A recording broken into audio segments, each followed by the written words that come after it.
अस्सलामुअलैकुम वरहमतुल्लाहि वबरकातुहू।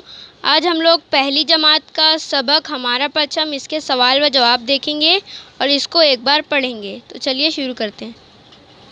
सबक हमारा परचम। ये हमारा परचम है।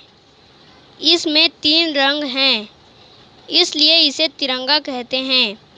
ऊपर ज़अफ़रानी रंग है, बीच में सफ़ेद रंग है, नीचे हरा रंग है। सफ़ेद पट्टी में एक चक्र है, इसका रंग नीला है, इसे अशोक चक्र कहते हैं।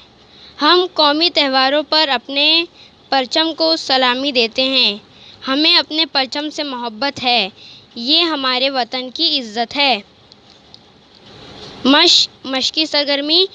देखो और लिखो। परचम, रंग, तिरंगा, ज़अफ़रानी, सफ़ेद, हरा, पट्टी, अशोक चक्र, नीला, त्यौहार, मोहब्बत, इज़्ज़त। खाली जगह में मुनासिब लफ्ज़ लिखो। तो पहला सवाल, सफ़ेद पट्टी में एक चक्र है, तो इसके खाली जगह में हम लोग क्या लिखेंगे? पट्टी। दूसरा, हम कौमी त्योहारों पर अपने परचम को सलामी देते हैं। दूसरे वाले के खाली जगह में हम लोग लिखेंगे सलामी।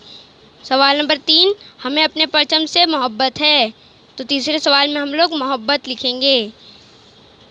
सवाल नंबर 4, ये हमारे वतन की इज़्ज़त है, तो चौथे खाली जगह में हम लोग वतन लिखेंगे। तो बच्चों, अगर आपको हमारा ये वीडियो पसंद आया तो इस वीडियो को लाइक कीजिए। अगर चैनल पर नए हैं तो सब्सक्राइब कीजिए और अपने दोस्तों के साथ शेयर कीजिए। बाय।